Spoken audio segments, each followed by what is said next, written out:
নমস্কার বন্ধুরা, job update নিউজের পক্ষ থেকে তোমাদের সকলকে জানাই স্বাগত। তো অবশেষে তোমাদের এগ্রিকালচার ডিপার্টমেন্টের পক্ষ থেকে সম্পূর্ণ নতুন একটি বিজ্ঞপ্তি প্রকাশ করলো, যেখানে তোমাদের সম্পূর্ণ পার্মানেন্ট পোস্টে নিয়োগ করা হচ্ছে এবং এখানে তোমাদের মিনিমাম শিক্ষাগত যোগ্যতা থাকছে উচ্চ মাধ্যমিক পাস।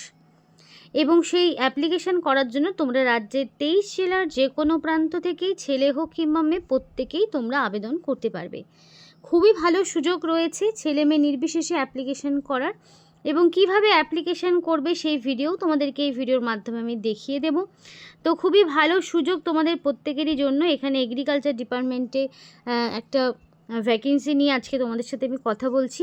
A to Z ভিডিওটি দেখো, স্কিপ করলে তোমরা কিন্তু সমস্যায় পড়বে, কারণ এখানে অ্যাপ্লিকেশন কিভাবে করবে সেইটাও তোমাদেরকে এই ভিডিওর মাধ্যমে দেখানো হবে। তো চলো সেই বিষয়ে ডিসকাস করে নেব এবার। কিন্তু সব কিছু বলার আগে তোমাদের প্রত্যেকের কাছে একটাই রিকোয়েস্ট জানাবো, যে যারা এখনও আমাদের এই চ্যানেলটিকে সাবস্ক্রাইব করোনি তারা ঝটপট চ্যানেলটিকে সাবস্ক্রাইব করো এবং পাশে থাকা বেল আইকনটি ক্লিক করে দাও, যাতে করে পরবর্তী সমস্ত ইনফরমেশান পেয়ে যেতে পারো। তো চলো বন্ধুরা, দেরি করব না, এবার সরাসরি অফিসিয়াল নোটিশ নিয়ে ডাইরেক্ট বিস্তারিত আলোচনা তোমাদের সাথে শুরু করব। তো ফার্স্ট অফ অল বলি, এটা হচ্ছে অফিসিয়াল ওয়েবসাইট, যেখানে আসলে কিন্তু তোমরা নোটিফিকেশানটি ডাউনলোড করতে পারবে। তো এই অফিসিয়াল ওয়েবসাইটের লিঙ্ক তোমাদেরকে ভিডিও ডেসক্রিপশন বক্সে দিয়ে দেবো। তো এই হলো official notification. First of all তোমাদেরকে বলি এজ লিমিটটা কী রয়েছে। তো সরাসরি তোমাদেরকে ওয়াক ইন ইন্টারভিউর মাধ্যমে নিয়োগ করা হবে এবং ওয়াক ইন ইন্টারভিউর দিন তোমাদের সিভি নিয়ে যেতে হবে। সরাসরি ওয়াক ইন ইন্টারভিউতে সিভি জমা করতে হচ্ছে এবং সেই ডেট অনুযায়ী তোমার বয়সটা মিনিমাম 18 থেকে ম্যাক্সিমাম 35-এর মধ্যে রাখা হয়েছে। অর্থাৎ 18 বছরের একদিন কম হলেও যেমন হবে না, তেমনি 35 বছরের একদিন বেশি হলেও তোমরা কিন্তু হবে না তোমাদের। কিন্তু এক্ষেত্রে তোমাদের SC STদের জন্য 5 বছরের ছাড় এবং ওম্যান ক্যান্ডিডেটদের জন্য কিন্তু 5 বছরের ছাড় রাখা হয়েছে। সুতরাং SC ST এবং ওম্যান ক্যান্ডিডেটরা তারা কিন্তু 18 থেকে 40 বছর পর্যন্ত অ্যাপ্লিকেশন করার স্কোপ পাচ্ছ। এবার ইন্টারভিউ ডেট কবে কী রয়েছে সেটা তো তোমাদেরকে অবশ্যই জানাবো। তার মানে তোমরা বুঝতেই পারছো যে এখানে কিন্তু তোমাদের কোনো রকমের রিটেন টেস্ট দিতে হচ্ছে না, সরাসরি ওয়াক ইন ইন্টারভিউ দিতে হবে এবং ওয়াক ইন ইন্টারভিউর দিন ডাইরেক্ট সিভি তোমাকে জমা দিয়েই কিন্তু তুমি এখানে সরাসরি ইন্টারভিউ দিয়ে নিযুক্ত হতে পারছো। তো এটা হচ্ছে অ্যাপ্লিকেশন ফরম্যাট, যেটা তোমাকে ফিল আপ করতে হবে এবং এই অ্যাপ্লিকেশন ফরম্যাটটি তোমাদেরকে হাতে কলমে ফিল আপ করতে হবে। তো তার জন্য তোমাকে এখানে রিসেন্ট কালার পাসপোর্ট সাইজের ফটো, যেটা তোমাকে সেলফ অ্যাটাস্টেড করে দিতে হবে, এবং application format post apply for, অর্থাৎ তুমি কোন পোস্টের জন্য এখানে অ্যাপ্লিকেশন করছো সেটাও তোমাকে এখানে মেনশন করতে হবে যে তুমি কোন পোস্টের জন্য এখানে অ্যাপ্লিকেশন করছো। দেন তোমাকে যেটা করতে হবে সেটা হচ্ছে name of the applicant in block letter. Block লেটারে তোমাদের নাম থাকবে এবং এখানে তোমাদের সেই নামটাই বসাবে যেটা তোমার মাধ্যমিক বা তার সমতুল্য পরীক্ষার অ্যাডমিটে যে নামটা থাকবে, যে নামের স্পেলিংটি থাকবে, সেই নামটাই কিন্তু তোমাকে বসাতে হবে, কোনো রকম চেঞ্জেস আনা যাবে না। নেক্সট থাকছে তোমাদের ফাদার বা হাজব্যান্ডের নাম। তো এখানে তোমাদের বর্তমানে যিনি গার্জেন রয়েছেন, সেটা তোমাদের ছেলে হোক কিংবা মেয়ে, ম্যারিড আনম্যারিড প্রত্যেকের কথাই বলছি, বর্তমানে যিনি তোমার গার্জেন রয়েছেন তার নাম তোমাকে দিতে হবে। এবার যদি তুমি SC ST OBC জেনারেল কার মধ্যে তুমি বিলং করছো সেই অনুযায়ী তুমি টিক করে পাশে তুমি SC হোক বা ST হোক বা OBC যেটাই হচ্ছে বা জেনারেল, তুমি কিন্তু সেটা মেনশন করে দেবে। আর SC ST OBC হলে তোমাকে ভ্যালিড কাস্ট সার্টিফিকেট দেখাতে হবে, তবেই তুমি এক্সট্রা যে সুযোগ বা ছাড়গুলো থাকে সেগুলো কিন্তু পাবে, নইলে কিন্তু পাবে না। এবার date of birth, day month year হিসেবে তোমাকে ডেট অফ বার্থ দিতে হবে এবং অবশ্যই মাধ্যমিকের অ্যাডমিটে যে ডেট অফ বার্থটা রয়েছে সেই ডেট অফ বার্থটাই কিন্তু বসাতে হবে। এবার বয়সটা 1/6/2026 এই অনুযায়ী তোমাদের বয়সটা কত হচ্ছে সেটা তোমাকে মেনশন করতে হবে। মানে তোমাদের 1 জুন অনুযায়ী তোমাদের এক্স্যাক্টলি কত বছর, কত মাস, কত দিন হচ্ছে তোমাদের ডেট অফ বার্থ থেকে, সেইটা তোমাকে বসিয়ে দিতে হবে। জেন্ডার মেল হোক কিংবা ফিমেল প্রত্যেকেই তোমরা আবেদন করতে পারছো, male female both category. Present address with pincode, তো তোমার সম্পূর্ণ অ্যাড্রেস, কোরেসপন্ডেন্স অ্যাড্রেস, তো এখানে তোমাদের প্রেজেন্ট অ্যাড্রেস, পার্মানেন্ট অ্যাড্রেস সমস্ত রকম ভাগ ভাগ করে দেওয়া রয়েছে। একেবারে তোমাদের ভিলেজের নাম, পোস্ট অফিসের নাম, পুলিশ স্টেশন, ডিস্ট্রিক্ট, পিনকোড। জায়গাটা একটু ছোট রয়েছে যদিও, তো তবুও তোমাদের কিন্তু যে করে হোক সেখানে আটিয়ে কিন্তু করতে হবে। তারপরে দেখো এখানে পার্মানেন্ট অ্যাড্রেস তো যার সেম তাকে সেমটাই দিতে হবে, যার প্রেজেন্ট আর পার্মানেন্ট অ্যাড্রেস এবং কোরেসপন্ডিং অ্যাড্রেস। এবার দেখো মেল আইডি, তো অবশ্যই ভ্যালিড মেল আইডি দেবে, কারণ তোমার এখানে হচ্ছে ওয়াক ইন ইন্টারভিউ। তার মানে তোমার একটা মেরিট লিস্ট বেরোবে, এবার সেখানে তুমি সিলেক্টেড হলে কি না সেটা কিন্তু তুমি জানতে পারবে মেল বা মেসেজের মাধ্যমে। তো তার জন্য তোমাকে ভ্যালিড মেল আইডি এবং ফোন নাম্বার দিতে হবে, দিয়ে অ্যাপ্লিকেশনটা করতে হবে। ফোন নাম্বারটাও ভ্যালিড দেবে, যেখানে কল করলে তোমাকে পাবে।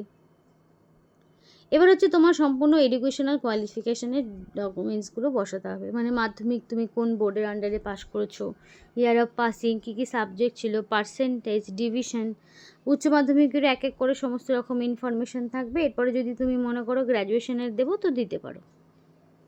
এবার work experience is not mandatory, because এখানে বলা রয়েছে ইফ এনি। তো এখানে যদি তোমার এক্সপিরিয়েন্স থাকে তো ভালো কথা, না থাকলেও কোনো রকম সমস্যা নেই, তাহলে তারা এই বক্সগুলো ফাঁকা রাখবে, কাটা দেওয়ার কোনো প্রয়োজন নেই, ফাঁকা রেখে দেবে। এরপরে তোমাদের কিন্তু একটা ডিক্লারেশন আসবে, এবং যেখানে তোমাকে একটা সিগনেচার করতে হবে, ফুল সিগনেচার করবে রানিং হ্যান্ডরাইটিংয়ে, এবং এখানে তোমাকে নেম অফ দ্য ক্যান্ডিডেট তোমাদের নাম দিতে হবে, তারপরে তুমি ডেট এবং প্লেস দিয়ে এই অ্যাপ্লিকেশন ফর্ম্যাটটি তোমাকে পূরণ করতে হবে, এবং এর সাথে যাবতীয় কিছু সেলফ অ্যাটাস্টেড ডকুমেন্টস তোমাকে দিতে হবে। তো এবার এই সেলফ অ্যাটাস্টেড ডকুমেন্টসগুলো কী কী সেগুলো একবার দেখে নাও। তো ফার্স্ট অফ অল মাধ্যমিকের অ্যাডমিট, যেটা তোমার এজ প্রুফ হিসাবে লাগছে, তাই তো। তারপরে তোমার কাস্ট সার্টিফিকেট, যদি তুমি SC ST OBCর মধ্যে বিলং করে থাকো। তারপরে অ্যাড্রেস প্রুফ হিসাবে কিন্তু তুমি চাইলে আধার কার্ড, ভোটার আইডি দিতে পারছো। এরপরে কি থাকছে, তোমার সমস্ত রকম এডুকেশনাল কোয়ালিফিকেশানের, মানে মাধ্যমিকের অ্যাডমিট, মার্কশিট, তারপরে সার্টিফিকেট, তেমনই আবার উচ্চ মাধ্যমিকের অ্যাডমিট, মার্কশিট, সার্টিফিকেট। আর এরপরে যদি তুমি মনে করো আমি গ্র্যাজুয়েশনের দেবো তো দিতে পারো। আর দেওয়াটা যে মানে সেইটা যে তুমি একদম দিতেই হবে সেটা সেরকম কোনো ব্যাপার নেই, সেটা কিন্তু অপশনাল রয়েছে। তো এই প্রত্যেকটি ডকুমেন্টসগুলোকে কী করবে, সেলফ অ্যাটাস্টেড করবে, প্রত্যেকটি ডকুমেন্টস জেরক্স করবে, করে নিচের দিকে সই করবে, করে জমা করবে। কোনো রকম আর এক্সট্রা ঝামেলা করার কিছু নেই। কিন্তু হ্যাঁ, যেদিন ইন্টারভিউ রয়েছে সেই ইন্টারভিউর দিন কিন্তু তোমাকে সরাসরি যেতে হবে, অরিজিনাল ডকুমেন্টসগুলো সঙ্গে করে নিয়ে যেতে হবে, কারণ অরিজিনাল ডকুমেন্টস ছাড়া কিন্তু তোমাদের কিন্তু ডকুমেন্ট ভেরিফিকেশন হবে না। তাই সেগুলোর 1 কপি না 2 কপি করে জেরক্স করবে, এক সেট তোমাকে ফর্মের সাথে অ্যাটাচ করতে হবে, আর এক সেট এক্সট্রা করে নিয়ে যাবে যদি তোমার প্রয়োজনে লাগে, আর এক সেট তোমার অরিজিনাল থাকবে। তো এইভাবে তোমাকে কিন্তু অ্যাপ্লিকেশনটা সাবমিট করতে হবে। তো এখানে কিন্তু তোমাদের ফিল্ড বা ল্যাব অ্যাসিস্ট্যান্ট এই পোস্টে তোমাদেরকে নিয়োগ করা হচ্ছে, এবং এখানে কিন্তু তোমাদের যে কোয়ালিফিকেশন হচ্ছে ইন্টারমিডিয়েট অথবা 12 পাস থাকতে হবে, এবং এই দুটোর মধ্যে যে কোনো একটি কোয়ালিফিকেশান তোমার থাকতে হবে, তবেই কিন্তু তুমি এখানে অ্যাপ্লিকেশনের যোগ্য রয়েছো। এবং এখানে বলা রয়েছে only the candidate short listed on the basis of CV send by them. Walk in ইন্টারভিউর জন্য কিন্তু CV দিয়ে তোমাদের কিন্তু শর্ট লিস্ট তৈরি হবে, এবং তাদেরকেই ওয়াক ইন ইন্টারভিউতে ডেকে নিয়ে ইন্টারভিউ নেওয়া হবে। তো এখানে কিন্তু তোমাদের কোনো রকমের রিটেন টেস্ট থাকছে না। তো কোন কোন জেলা থেকে অ্যাপ্লিকেশন করতে পারবে একটু দেখে নাও। এখানে রয়েছে আলিপুরদুয়ার, বাঁকুড়া, বীরভূম, কোচবিহার থেকে শুরু করে দার্জিলিং, হাওড়া, হুগলি, এই সমস্ত জেলা রয়েছে, আরও রয়েছে। তার আগে বলবো এইখানে যে জেলাগুলো তোমাদের কথা বলছি এর মধ্যে কিন্তু আলাদা আলাদা ব্লক ওয়াইজও রয়েছে। তো এবার একটা কথাও তোমাদের বলতে চাই যে তোমরা কোন ডিস্ট্রিক্ট থেকে ভিডিওটি দেখছো, তো অবশ্যই আমাদেরকে কমেন্ট করে জানাতে পারো তোমার জেলার নাম। তাহলে তোমার জেলায় থাকা যে সমস্ত এগ্রিকালচার ডিপার্টমেন্টগুলো রয়েছে সেখানে আদতেও কোনো রকম মাধ্যমিক বা উচ্চ মাধ্যমিক পাশের কোনো ইনফরমেশন রয়েছে কিনা সেটা কিন্তু তোমাদেরকে অবশ্যই মেসেজ করে জানাবো। তো অবশ্যই তোমরা তোমাদের জেলার নাম আমাদেরকে কমেন্ট করে জানাও, যদি তোমরা তোমাদের লোকাল জেলায় বা লোকাল ডিস্ট্রিক্টে তোমরা যদি এগ্রিকালচার ডিপার্টমেন্টে মাধ্যমিক উচ্চ মাধ্যমিকের কোনো কাজে নিযুক্ত হতে চাও অবশ্যই কমেন্ট করো। তো এছাড়াও দেখো তোমাদের কিন্তু এখানে ঝাড়গ্রাম, কালিম্পং, কলকাতা থেকে শুরু করে মালদা, মুর্শিদাবাদ, নদিয়া, নর্থ 24 পরগনা, এছাড়াও রয়েছে পশ্চিম বর্ধমান, পশ্চিম মেদিনীপুর, পূর্ব বর্ধমান, পূর্ব মেদিনীপুর, পুরুলিয়া থেকে শুরু করে সমস্ত ডিস্ট্রিক্ট থেকে, সাউথ 24 পরগনা, উত্তর দিনাজপুর, সমস্ত জেলা থেকেই অ্যাপ্লিকেশন করার সুযোগ রয়েছে। তো এখানে কিন্তু কোনো রকম এক্সাম বা ইন্টারভিউ ডকুমেন্ট কিছু হচ্ছে না, শুধুমাত্র ইন্টারভিউ এবং ডকুমেন্ট ভেরিফিকেশনের মাধ্যমেই নিযুক্ত হতে হচ্ছে তোমাদের।